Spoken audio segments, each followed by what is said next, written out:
أتى أمر الله فلا تستعجلوه سبحانه وتعالى عما يشركون ينزل الملائكة بالروح من أمره على من يشاء من عباده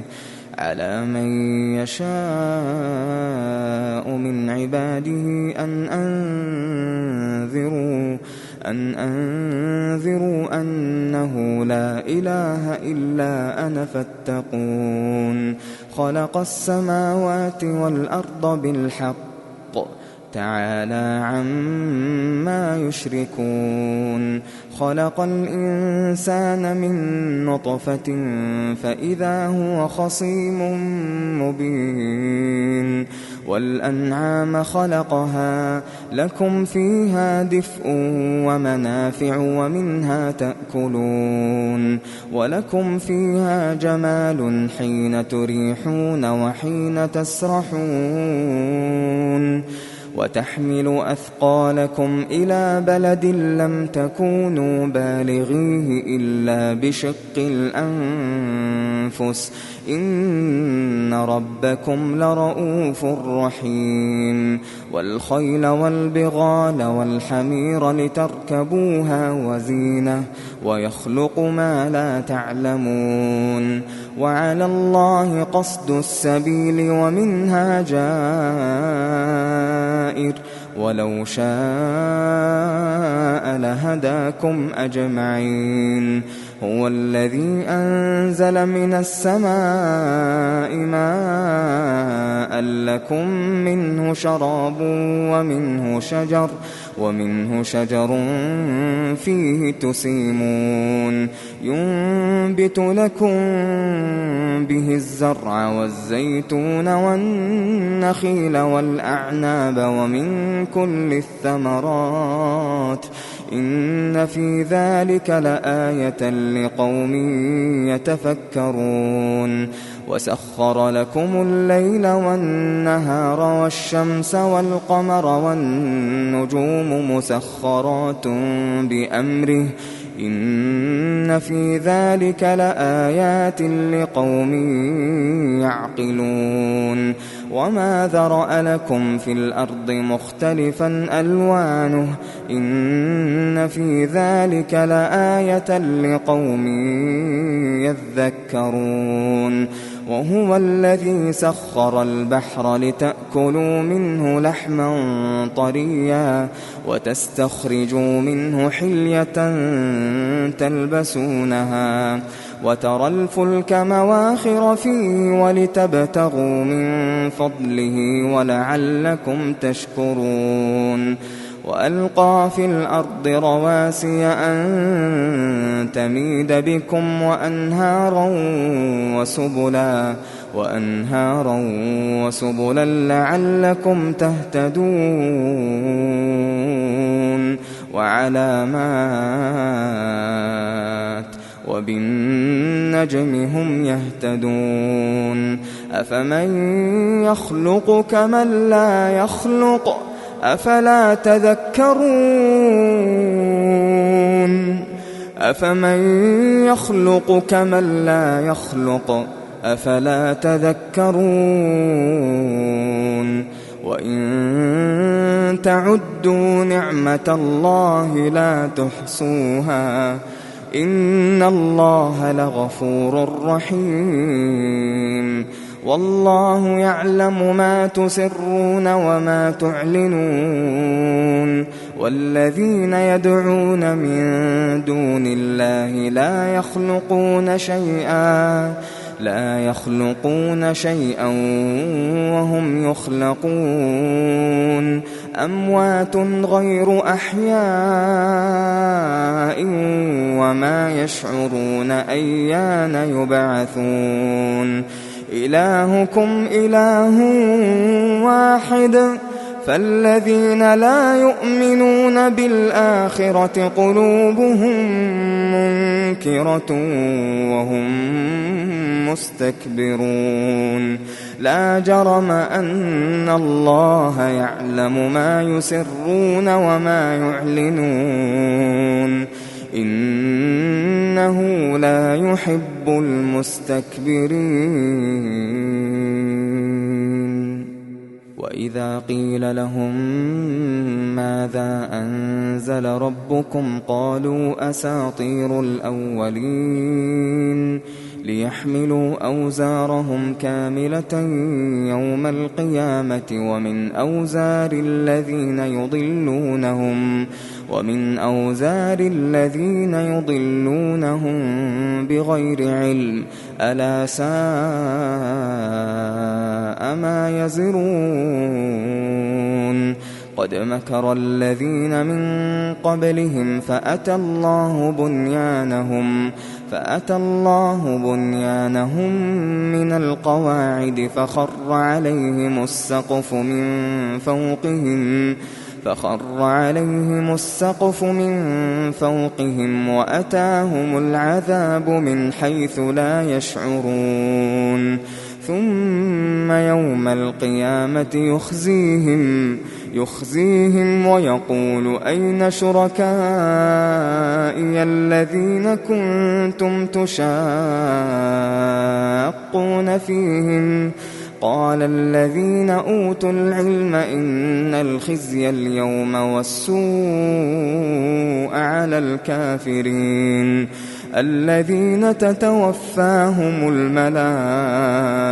الملائكة ظالمي أنفسهم فألقوا السلم ما كنا نعمل من سوء بلى إن الله عليم بما كنتم تعملون. فادخلوا أبواب جهنم خالدين فيها فلبئس مثوى المتكبرين. وقيل للذين اتقوا ماذا أنزل ربكم قالوا خيرا للذين أحسنوا في هذه الدنيا حسنة ولدار الآخرة خير ولنعم دار المتقين. جنات عدن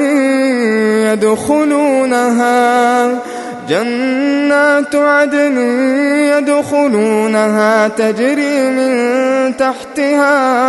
تجري من تحتها الأنهار لهم فيها ما يشاءون كذلك يجزي الله المتقين الذين تتوفاهم الملائكة طيبين يقولون سلام عليكم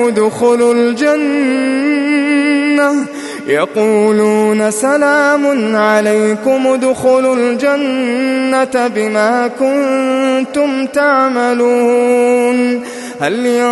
ينظرون إلا أن تأتيهم الملائكة أو يأتي أمر ربك كذلك فعل الذين من قبلهم وما ظلمهم الله ولكن كانوا أنفسهم يظلمون. فأصابهم سيئات ما عملوا وحاق بهم ما كانوا به يستهزئون. وقال الذين أشركوا لو شاء الله ما عبدنا من دونه من شيء نحن ولا آباؤنا ولا حرمنا من دونه من شيء كذلك فعل الذين من قبلهم فهل على الرسل إلا البلاغ المبين. ولقد بعثنا في كل أمة رسولا أن اعبدوا الله واجتنبوا الطاغوت فمنهم من هدى الله ومنهم من حقت عليه الضلالة فسيروا في الأرض فانظروا كيف كان عاقبة المكذبين إن تحرص على هداهم فإن الله لا يهدي من يضل وما لهم من ناصرين وأقسموا بالله جهد أيمانهم لا يبعث الله من يموت بلى وعدا عليه حقا ولكن أكثر الناس لا يعلمون ليبين لهم الذي يختلفون فيه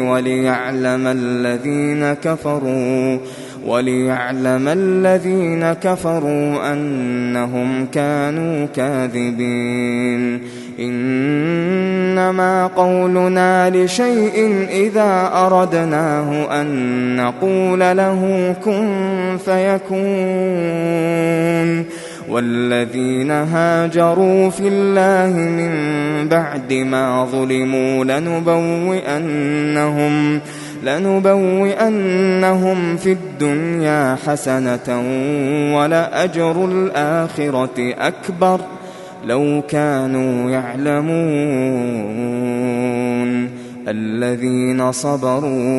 الذين صبروا وعلى ربهم يتوكلون وما أرسلنا من قبلك إلا رجالا نوحي إليهم فاسألوا أهل الذكر إن كنتم لا تعلمون بالبينات والزبر وأنزلنا إليك الذكر لتبين للناس ما نزل إليهم ولعلهم يتفكرون أفأمن الذين مكروا السيئات أن يخسف الله بهم الأرض أو يأتيهم العذاب من حيث لا يشعرون أو يأخذهم في تقلبهم فما هم بمعجزين أو يأخذهم على تخوف فإن ربكم لرؤوف رحيم أولم يروا إلى ما خلق الله من شيء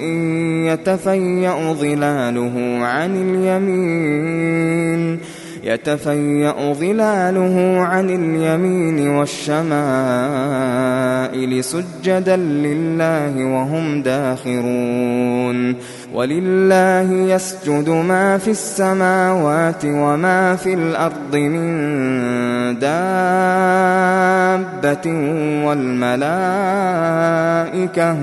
والملائكة وهم لا يستكبرون يخافون ربهم من فوقهم ويفعلون ما يؤمرون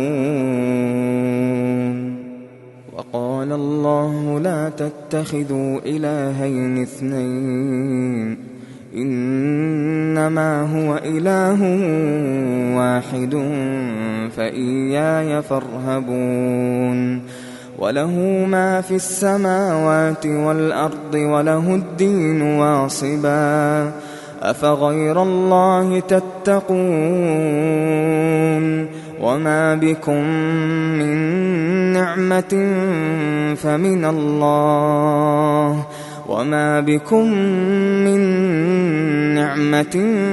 فمن الله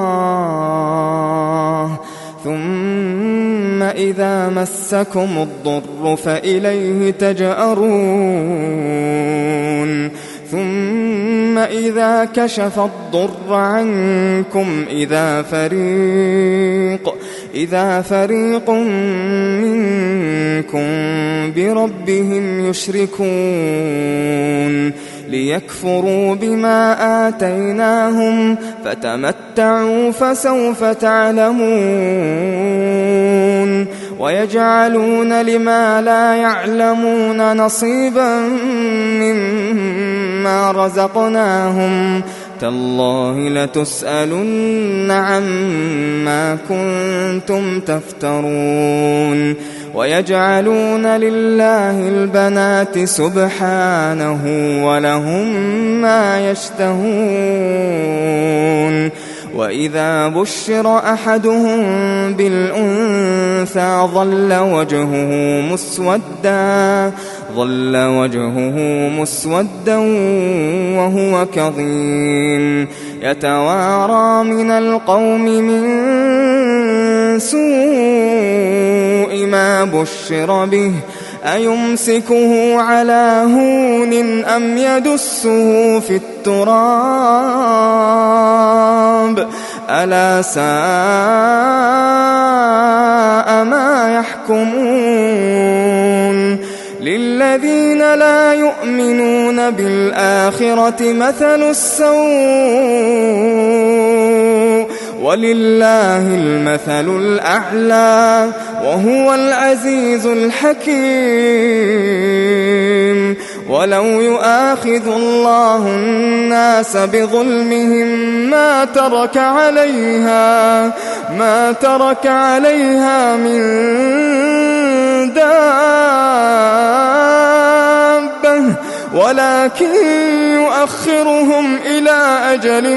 مسمى فإذا جاء أجلهم لا يستأخرون ساعة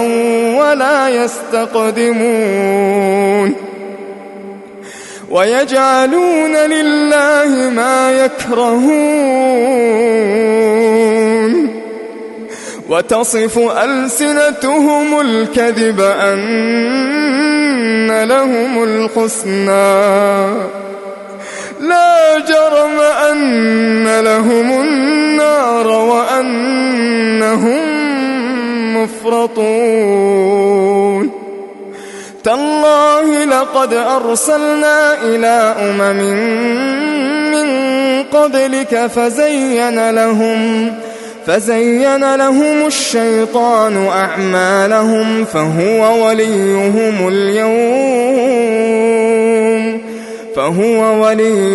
اليوم ولهم عذاب أليم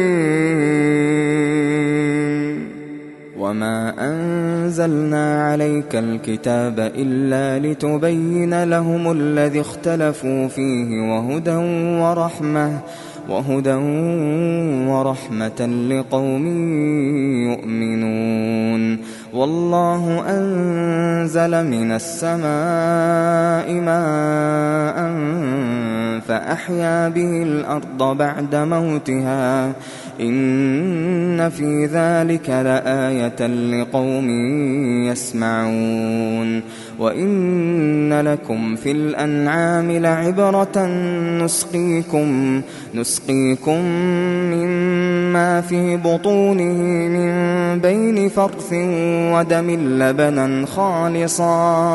لبنا خالصا سائغا للشاربين ومن ثمرات النخيل والأعناب تتخذون منه سكرا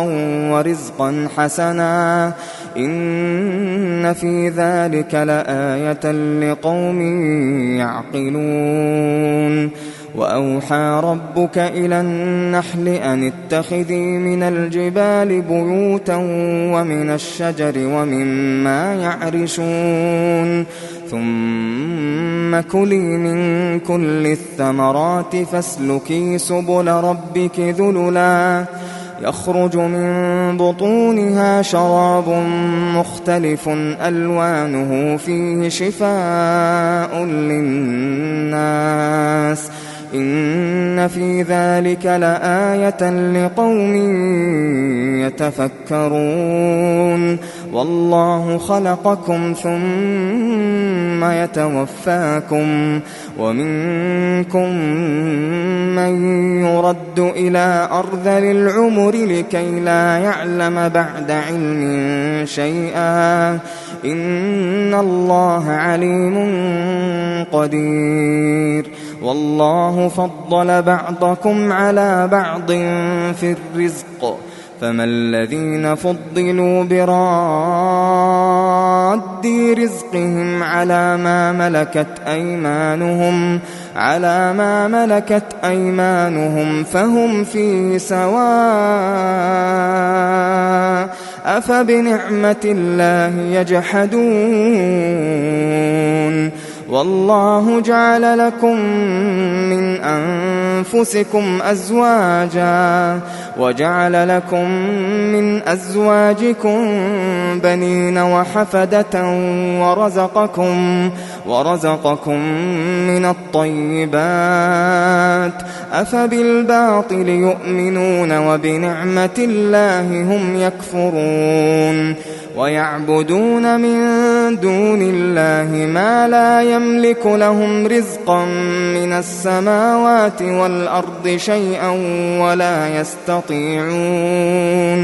فلا تضربوا لله الأمثال إن الله يعلم وأنتم لا تعلمون ضرب الله مثلا عبدا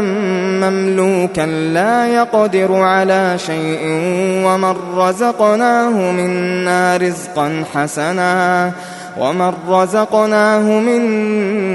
رزقا حسنا فهو ينفق منه سرا وجهرا هل يستوون الحمد لله بل أكثرهم لا يعلمون وضرب الله مثلا الرجلين أحدهما أبكم لا يقدر على شيء وهو كل على مولاه أينما يوجهه لا يأت بخير هل يستوي هو ومن يأمر بالعدل وهو على صراط مستقيم ولله غيب السماوات والأرض وما أمر الساعة إلا كلمح البصر أو هو أقرب إن الله على كل شيء قدير والله أخرجكم من بطون أمهاتكم لا تعلمون شيئا وجعل لكم السمع والأبصار والله أخرجكم من بطون أمهاتكم لا تعلمون شيئا وجعل لكم السمع والأبصار والأفئدة لعلكم تشكرون ألم يروا إلى الطير مسخرات في جو السماء ما يمسكهن إلا الله إن في ذلك لآيات لقوم يؤمنون والله جعل لكم من بيوتكم سكنا وجعل لكم من جلود الأنعام بيوتا تستخفونها يوم ظعنكم ويوم إقامتكم ومن أصوافها وأوبارها وأشعارها أثاثا ومتاعا إلى حين والله جعل لكم مما خلق ظلالا وجعل لكم من الجبال أكنانا وجعل لكم من الجبال أكنانا وجعل لكم سرابيل تقيكم الحر وسرابيل تقيكم بأسكم كذلك يتم نعمته عليكم لعلكم تسلمون فإن تولوا فإنما عليك البلاغ المبين يعرفون نعمة الله ثم ينكرونها وأكثرهم الكافرون ويوم نبعث من كل أمة شهيدا ثم لا يؤذن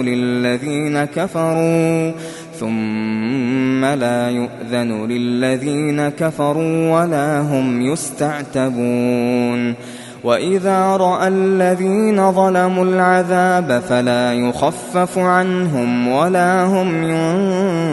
ينظرون وإذا رأى الذين أشركوا شركاءهم قالوا ربنا هؤلاء شركاؤنا الذين كنا ندعو من دونك فألقوا إليهم القول إنكم لكاذبون وألقوا إلى الله يومئذ السلم وضل عنهم ما كانوا يفترون الذين كفروا وصدوا عن سبيل الله زدناهم عذابا فوق العذاب بما كانوا يفسدون ويوم نبعث في كل أمة شهيدا عليهم من أنفسهم وجئنا بك شهيدا على هؤلاء ونزلنا عليك الكتاب تبيانا لكل شيء وهدى ورحمة وبشرى للمسلمين إن الله يأمر بالعدل والإحسان وإيتاء ذي القربى وينهى عن الفحشاء والمنكر والبغي يعظكم لعلكم تذكرون وأوفوا بعهد الله إذا عاهدتم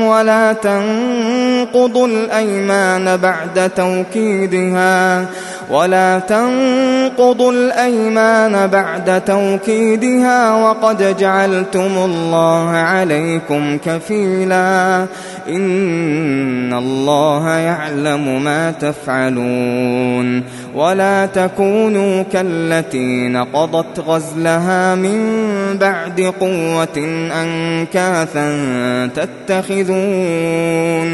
تتخذون أيمانكم دخلا بينكم أن تكون أمة هي أربى من أمة إنما يبلوكم الله به وليبينن لكم يوم القيامة ما كنتم فيه تختلفون ولو شاء الله لجعلكم أمة واحدة ولكن يضل من يشاء ويهدي من يشاء ولتسألن عما كنتم تعملون ولا تتخذوا أيمانكم دخلا بينكم فتزل قدم بعد ثبوتها وتذوقوا السوء بما صددتم عن سبيل الله ولكم عذاب عظيم ولا تشتروا بعهد الله ثمنا قليلا إنما عند الله هو خير لكم إن كنتم تعلمون ما عندكم ينفد وما عند الله باق ما عندكم ينفد وما عند الله باق ولنجزين الذين صبروا أجرهم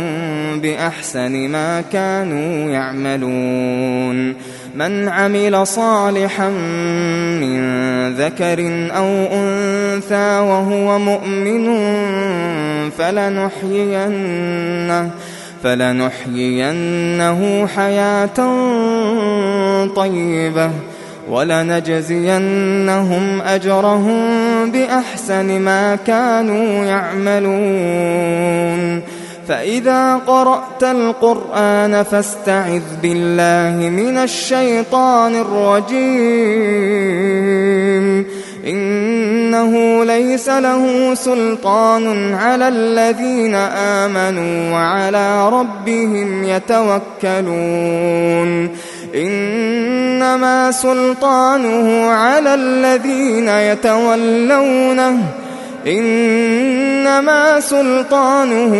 الذين يتولونه والذين هم به مشركون وإذا بدلنا آية مكان آية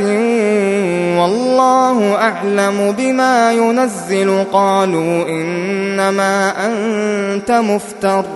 بل أكثرهم لا يعلمون قل نزله روح القدس من ربك بالحق ليثبت الذين آمنوا وهدى وبشرى للمسلمين ولقد نعلم أنهم يقولون إنما يعلمه بشر لسان الذي يلحدون إليه أعجمي وهذا لسان عربي مبين إن الذين لا يؤمنون بآيات الله لا يهديهم الله ولهم عذاب أليم إنما يفتري الكذب الذين لا يؤمنون بآيات الله وأولئك هم الكاذبون من كفر بالله من بعد إيمانه إلا من أكره وقلبه مطمئن بالإيمان ولكن من شرح بالكفر صدرا فعليهم غضب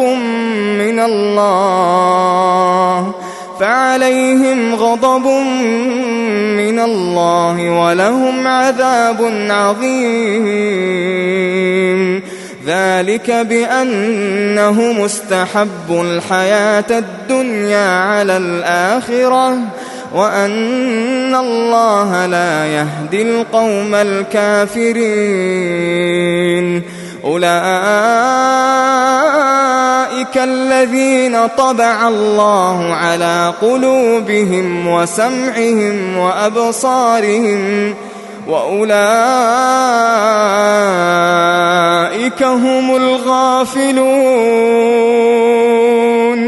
لا جرم أنهم في الآخرة هم الخاسرون ثم إن ربك للذين هاجروا من بعد ما فتنوا ثم جاهدوا وصبروا إن ربك من بعدها لغفور رحيم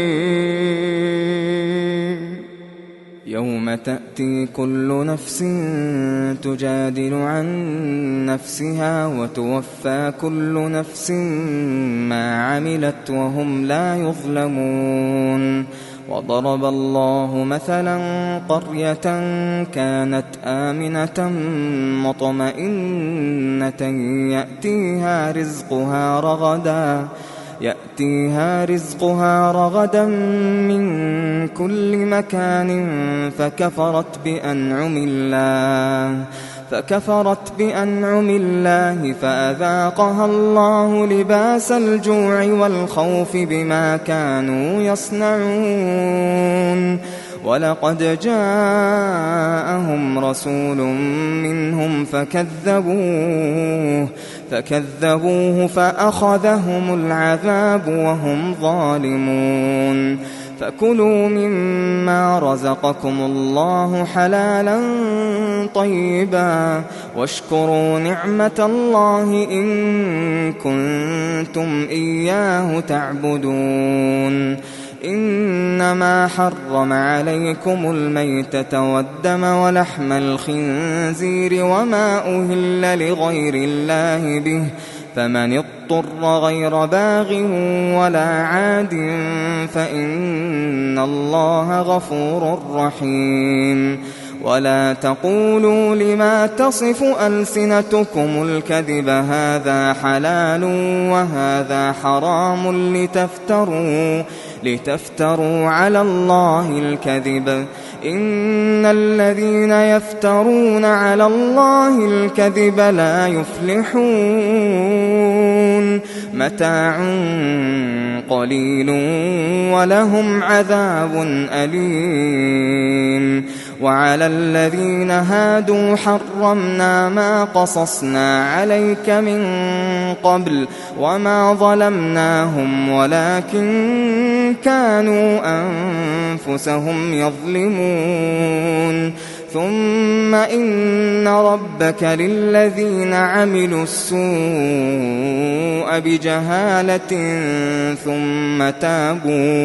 ثم تابوا من بعد ذلك وأصلحوا إن ربك من بعدها لغفور رحيم. إن إبراهيم كان أمة قانتا لله حنيفا ولم يك من المشركين شاكرا لأنعمه اجتباه وهداه إلى صراط مستقيم. وآتيناه في الدنيا حسنة وإنه في الآخرة لمن الصالحين. ثم أوحينا إليك أن اتبع ملة إبراهيم حنيفا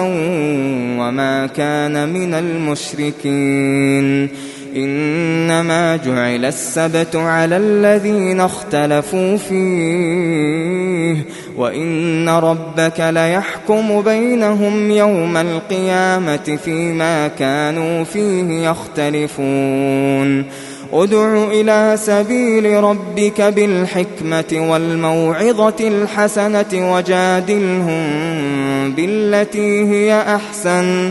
إن ربك هو أعلم بمن ضل عن سبيله وهو أعلم بالمهتدين. وإن عاقبتم فعاقبوا بمثل ما عوقبتم